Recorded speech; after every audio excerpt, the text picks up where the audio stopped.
Bizim artıq üçüncü görüşümüzdür, üçüncü təlim günümüzdür.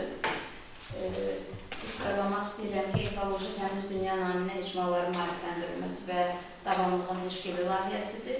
Layihənin maliyyə qaynağı qeyri-hökumət təşkilatlarına Dövlət Dəstəyi Agentliyidir. Layihəmiz rayonumuzun 8 icması üçün nəzərdə tutulub. Düşünürəm ki, bundan əvvəlki təlim materiallarından bir yaddaş eləsək pis olmaz. Biz birinci və ikinci təlimimizdə nələri öyrənməyə çalışdıq və üzərimizə bir qrup olaraq, təlim iştirakçıları olaraq müəyyən hansısa bir vəzifəni götürdük. Yəni, nə mənada götürdük?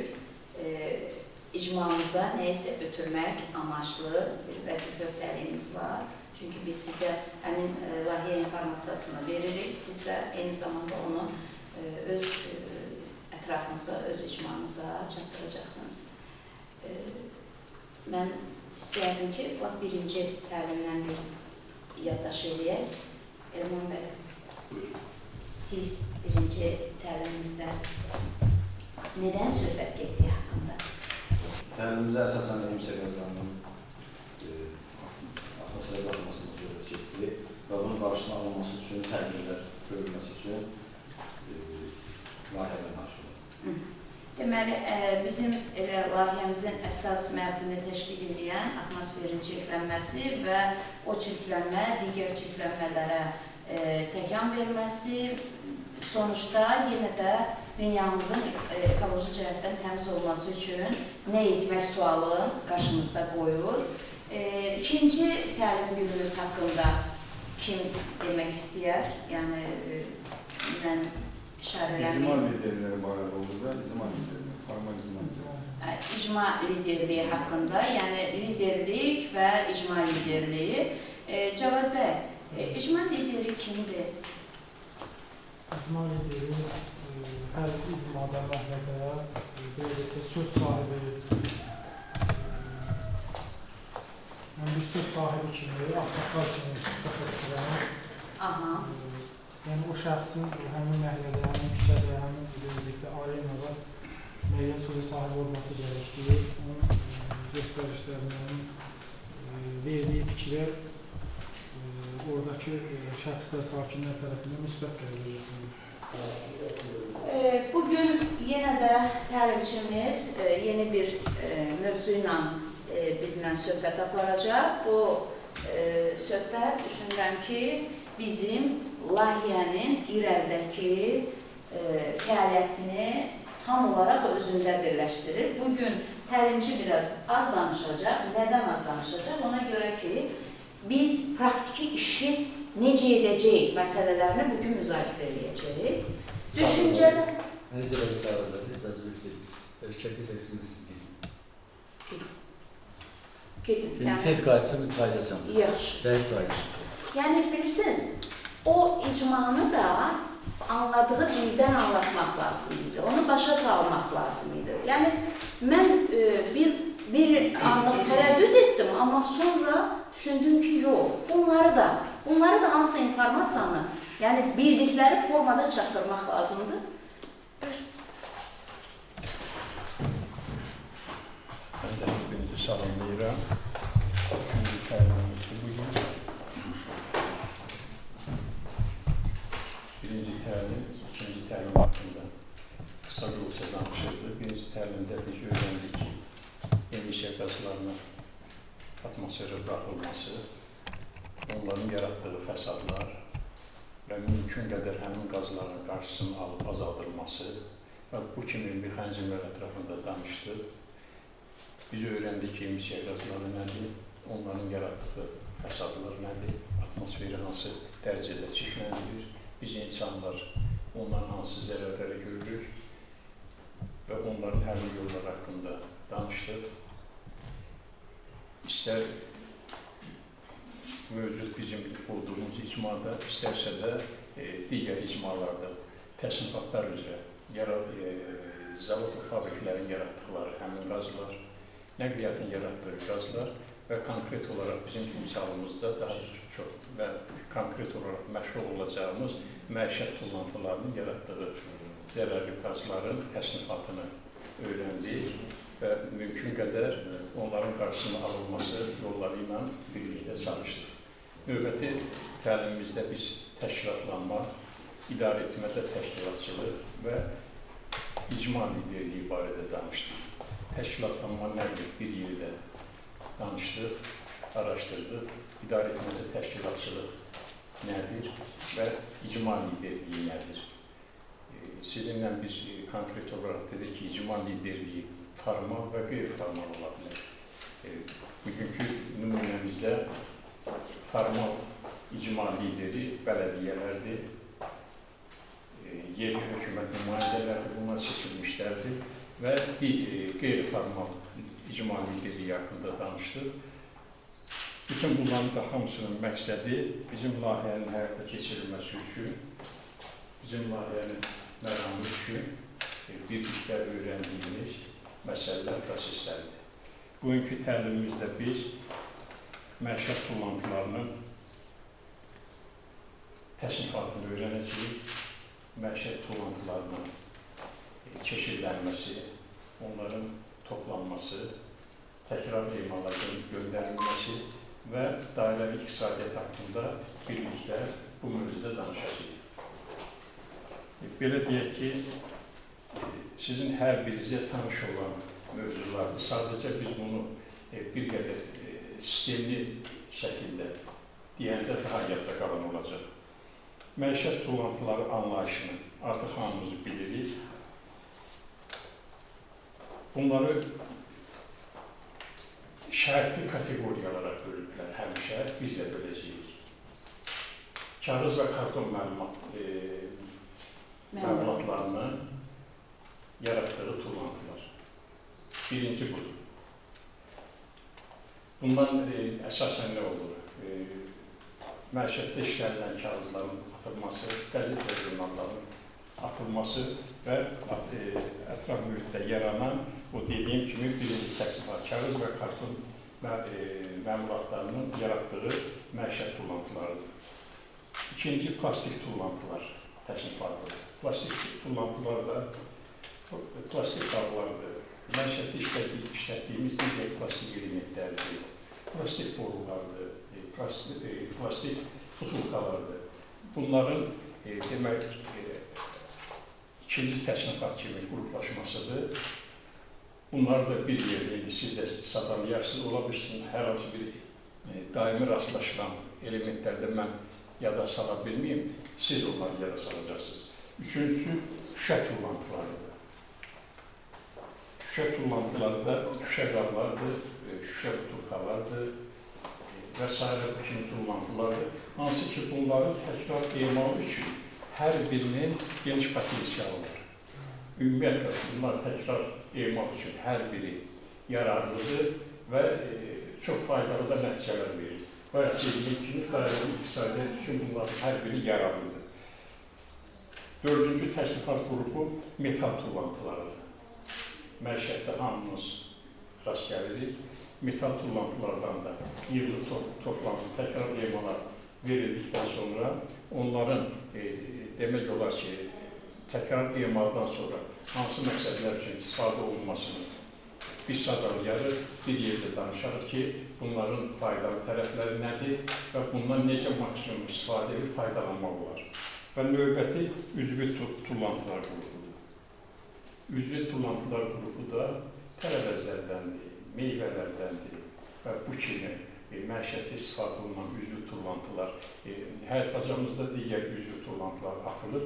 Bu, onların təkrar emala verilməsi, daha doğrusu orada mikroorqanizmlərin onun çürüntü kimi istifadə olunur, gələcəkdə istifadə olunması, onun da indi qruplaşma kimi mən adını deyəcəm, sizin yadınızda qalsın, kompostlaşdırma deyirlər buna. Bir qədər bu, belə bir adlar adətən çətinlik yaradır. Amma sadə dildə bizim məişətimizdə istifadə olunan nədir? Tullantıların bir təsnifatıdır. Və növbəti təhlükəli tullantılar var. Təhlükəli tullantılar hansılardır? Akkumulyatorlar. müxtəlif batareyalar. Məsələn, batareyalar var, litium elementi tərkibləri. Litiumdakı bilirsiniz, bu radioaktiv tərkiblərə görə az da olsa radioaktiv tərkiblərdə şüalanma verər. Bunların hamısı təhlükəli tullantılar hesab olunur və bunların da təsnifatı dediyim kimi, bunlar bütün hamısı şərti təsnifatı, şərti bölgülərdir. Məsələn, tullantıları sadəcə yığışdırıb deyir ki, bunları biz necə qruplaşdırarıq? Bütün bu bölgülər, adlanmaların hamısı insanlar tərəfindən olur.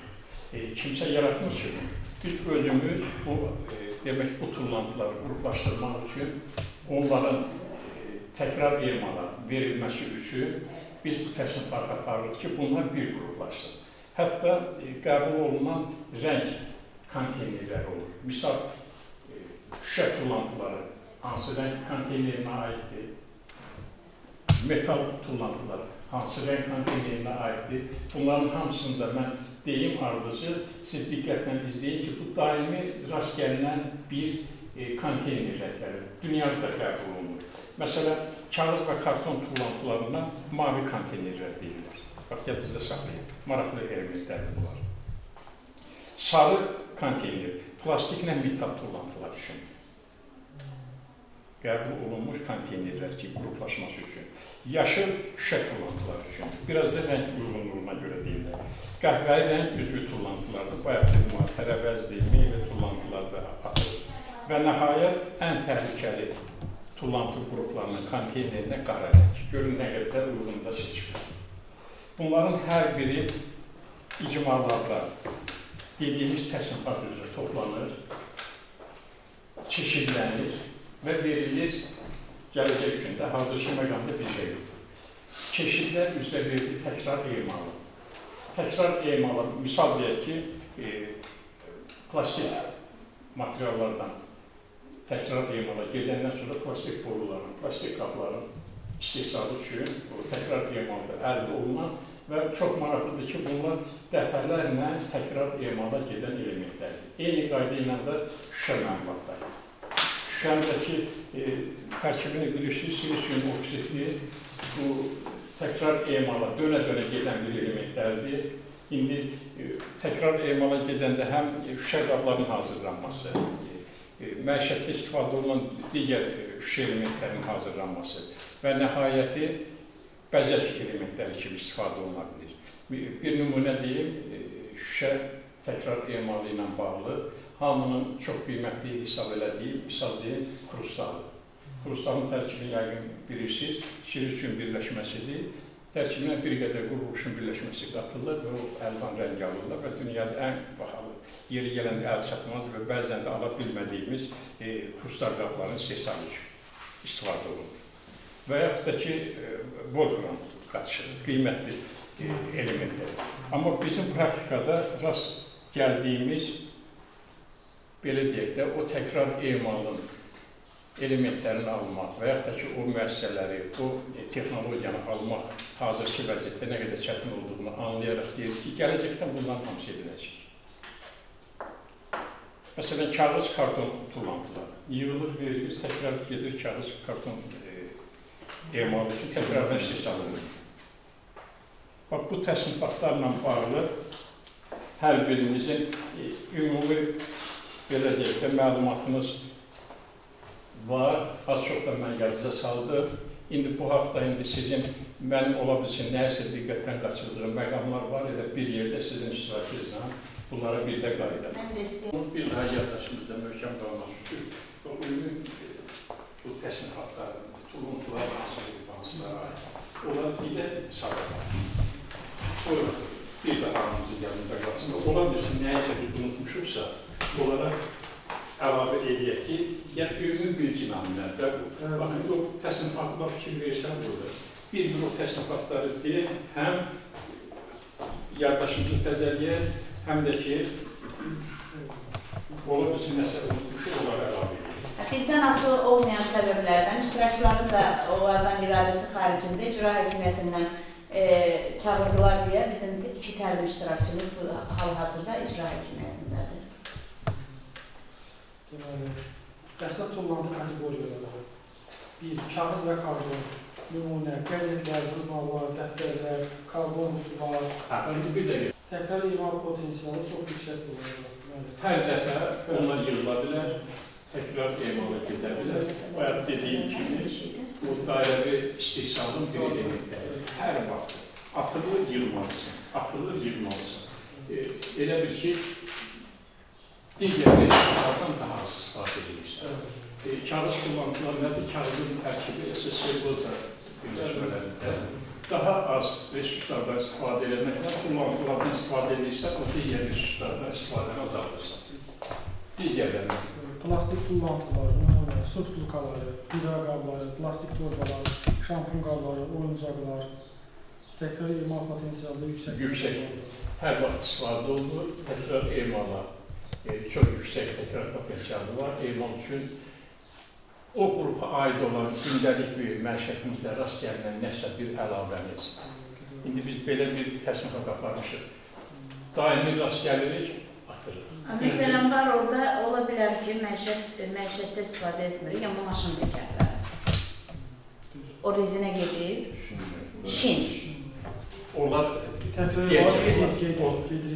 emala gedir, amma onlar bir var daha zərərli tullantılar. Bayaq mən qeyd elədim. Az zərərli, hə. Daha zərərli tullantılar var. Artıq elə tullantılar var, onların təkrar emalı demək olar ki, misal dedikdə orada bu qara qutu məsələsi qeyd elədim. Bax, indi ona gələndə onu bir daha xırdalayaq. Şüşə tullantıları, nümunə, içki pulkaları, şüşə bankaları, ətir qabları, təkrar imal potensialı, sonsuz sayda təkrar imal etmək olar. Ben de fikir verim. Məişətimizdə istənilən şüşə qablarının təkrar emalı üçün hamısını biz tulluyuruq. Bütün hamısı təkrar emalı üçün özündəki dövrü olaraq. Böyle tim parçalardı, sen 20 vakti 10 kapşonu koyarlar yani o 10 vakti belirli turba sıra vardı. Biz yanımda da məktəbdə olanda çip tur qaparardıq, səfərimizə ayıqlı düşanlar. Orada iki tur qaparardıq, gün alardıq. Normalde de nəşriyyatlar gəlir, amma biz məsələn, inşallah icma daxilində siz onu silinmə, o təbii təhsil nazirləri bizə verməz. Məsələn, bu cür izahatı nə üçün qoydum? Bizim qrup işimiz kimi, mən qoydum, biz planlaşdırmışlar ki, qrup halında işlənəsi, amma fərqi yox. Hesab edin, hər bir təsniqat ayrı-ayrı paylanır və hər biri o qrup işini elə bir ki, işləyir. Arada növbəti metallara aid olan tullantılardır. Metal tullantıları, alüminyum qutular, konserv bankalar, metal qapaqlar, təkrar imal potensialı çox yüksək. Bəli, metal tullantılar. Hesab edin ki, həmin o qrup işini ayırmışıq ki, məsələn, bir-iki nəfər. Arada məişətimizdə də rast gələn tullantılardır, hansı ki, əhəmiyyətli tullantılardır da.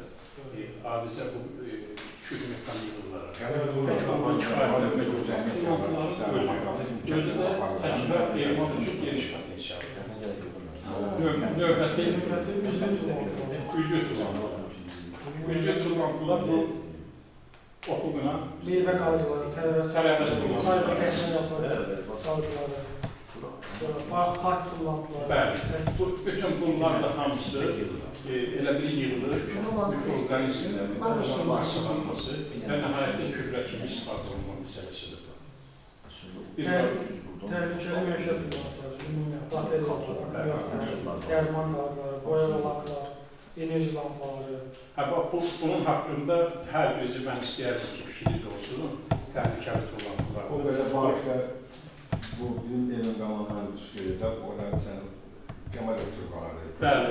Onun iğnəsi də var, sistemi də var, böyle hapsını zəhərli maddelerdir ya, atırlar sular, sen yok şeyler bulamam. Biz təslimat üzrə təhlil elədiyimiz burada ən maraqlı nə mənada, hansı ki, daimi ziyan çəkə bilərik, o tullantılar qrupuna aiddir. Misal dərmandır, tullantılar qrafasında sadaladız, orada bir nümunəni deyil, akkumulyator məsələn atılır. Akkumulyatorun içərisindəki o quşun növbəsinə görə həmişə uşaqlar maraqlı olur ki, onu qırıb çıxarsınlar, qurğuşunda tez əriyən şeylər. Akkumulyatorun tərkibində olan turşu, sulfat turşusu, yandırıcıdır. Düzdür, uşaqlarla anlasın. Ona görə də bu cür tullantılar, təhlükəli tullantılar qrupuna aid. Dedik ki, dərmanlardır, akkumulyatorlardır, batareyalardır və təsadüfi də bunu o cür adlandırmayıblar. Qırmızı təsnifat qutusuna bölürlər ki, bu doğrudan da təhlükəlidir. Və nəhayətdə qarışıq tullantılardır. Qarışıq tullantılar da qara qutu misalıdır. Hamısı qara qutuya, bu zibil daşıma qutular yoxdur. Onlar təsnifat kimi qara qutuya yığılır. Onların da çeşidlənməsi bir neçə dəfə olur. Deyək ki, biz ailə edə bilmiriksə, qatışıq daxil. O təkrar emal müəssisələrində artıq orada bir daha olmaz çeşidlənir. Sizin dediyiniz adamlarla işləmək üçün əslində onların nöqsanlarını demək lazımdır. Qınaq lazımdır. Yəni insan, bir sinətədir, mən tamam başqa bir şey çıxım, mən avtomobil sürürəm də, bir dəfə cərimə oluram. Bu yolu gedirəmsə 45 manat cərimə oluram. Və mən növbəti dəfə orada elə sürürəm ki, yəni belə deyim də, qorxmursan. Sadəcə olaraq, insan psixoloji olaraq ona hazırlaşır ki, mən bu yolu bu sürətdən sürməliyəm. Möhkəm sürsən, yenə də ödəməliyəm. Və insanlar da bu işin içində, əslində bu iş cəmiyyət üçün xeyirlidir. Niyə görə? Bir insan bilsə ki, mən il ərzində 36 manat pul ödəyib, istədiyim qədər zibili lazım olan yerə ata bilərəm, kifayət qədər o razı olmalıdır. Çünki niyə? Mən 45 manat cərimə ödəyirəm, avtomobil sürərkən. Mən bilsəm tutaq ki, 45 yox, 90 manat pul ödəyib, istədiyim kimi sürə bilərəm, mən onu da rahatçılığını ödəyəcəm. Çünki onsuz da mən bunu ödəyirəm də. Və vətəndaş da bilməlidir ki, mən 36 manatla il ərzində, 36 manatla istədiyim qədər zibili rahat ata bilərəm, amma 36 manatı ödəməsəm, mən 100 manat cərimə ola bilərəm. 600 manat, hətta 600 manat. Yəni, vətəndaş onu, bilirsiniz nə təbii, kəndlərdə vəziyyət oldu ki, yəni hələ heç kim, o dediyiniz o qruplar ki var, kənara çıxmayanlar. O deyir, bəzi müğənlər haqqında deyirlər, biləcək o tərəf tanımır. Yəni bizim insanlar vardır ki, dilə deyək də, rahat xəstəxanasından o tərəfini tanımır. Yəni o insanlar bilməlidir ki, mən bunu ödəməklə əslində həm təbiətə xeyir verirəm, özümə xeyir verirəm, ailəmə xeyir verirəm. Mən təmiz olur. Bəli, mən maşını sürəm, tək özüm məsuliyyət daşıyıram, amma zibili tullantılarda bütün ailə üzvləri məsuliyyət daşıyır. Çünki mən o cəriməni mənə də yazılmasa, ailə üzvlərinin hansıca yazıla bilər. Büdcədən gedir. Ona görə də o cərimələr ki var, o qınaq ki var, o əslində insanlara deyilməlidir. Biz bəzi sözlər deyə bilmirik. Deyə bilmirik çünki bizim adət-ənəmizdir, mentalitetimizdir və yaxud da ki, qohumluq əlaqələrimizdir, biz çox sözü deyə bilmirik. Amma vəziyyət bu həddə çatıb ki, artıq deməliyik. Elədir, demək vacib. Qohum icması, yəni belə deyərdim, icmaların içərisində ən çətin idarə olunan icmadır. Qohum icması. Deyərəm nə olar, deyərəm belə olar, inciyər. Yəni qohum icması idarə olunan icmaların içində ən çətinidir. Bax, bu cərimə ilə bağlı, yəqin ki, düşünürəm bunu həqiqətən belə real hala gətirmək lazımdır. Bir dəfə 24-cü ildə mənim regional layihəm var idi. Yenə də qeyri-hökumət təşkilatının bir layihəsidir. Masallı Zaqatala beləsi var.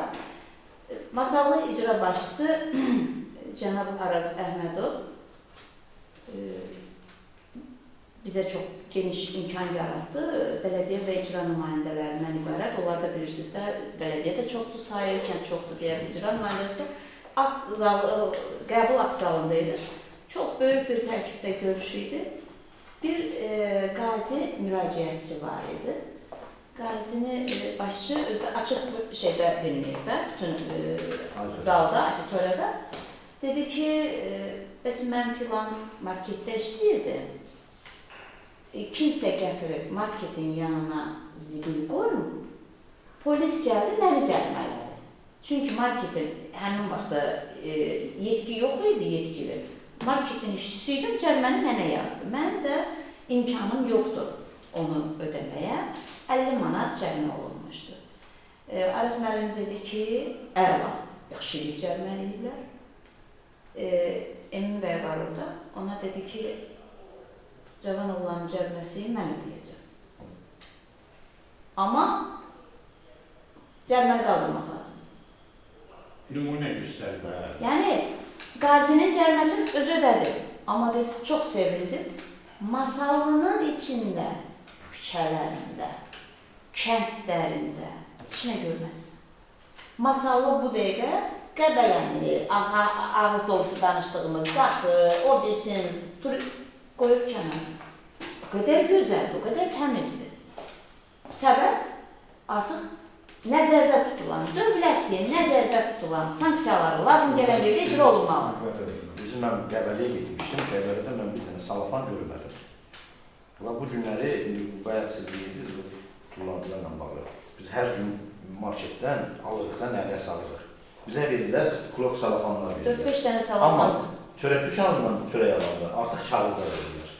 Yəni dükanla marketə qədər çox fərq var. Və onunla bağlı nəsə eləmək lazımdır.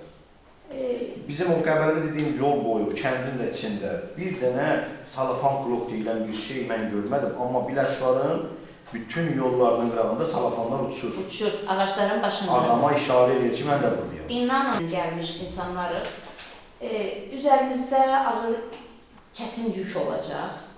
Amma bunu etməliyik. Etməliyik. Biz etməsək, heç kəs etməyəcək. İnanın, bir ildir, Xəlilov bilir, bir il bundan qabaqdan biz görüşmüşük. Ondan sonra səninlə bu məsələləri müzakirə eləmişik. Bir ildir də Xəlilov, biz bu məsələ, ilk görüşümüz Dövüşlü məktəbində keçirdik. Sağ olsun, rayon icra hakimiyyətinin başçısı həqiqətən bu məsələlərdə, yəni bir dəfə deyən kimi, sonra rayonumuzun polis rəisi, çox təşəkkür edirəm mən ona ki, Nəsib müəllim, dedim ki, Nəsib müəllim, belə bir məsələdə işimiz var, Faiq müəllimlə də bu məsələni müzakirə eləmişik, üzərimə nə düşəcək, mən etməyə hazıram. Yəni, biz artıq rayonun həm güc strukturundan, eyni zamanda rayon rəhbərliyindən özümüzə dəstəyi görəcəyik. Nə ola bilər dəstək? Polis şöbəsi ən azından bizim üçün problem çıxardacaq şəxslərlə işi çox rahat şəkildə biz onlara çıxış imkanımız var. Eşitməyəcək, iki dəfə eşitməyəcək, axır eşidəcək. Eşitməyəndə artıq qanun işə keçməlidir. Onu bir dəfə cəzalandıranda, o ömrü boyu, çünki onun büdcəsindən gedəcək. O büdcəni qazanmaq üçün o çox əziyyət çəkir, o onu yandıracaq. O bizim əməyimizə qiymət vermirsə, biz də onun əməyini cərimələtdirərək keçər dövlətin büdcəsinə, dolayısıyla gələr, o xidməti də orada işçilər görər. Belədir.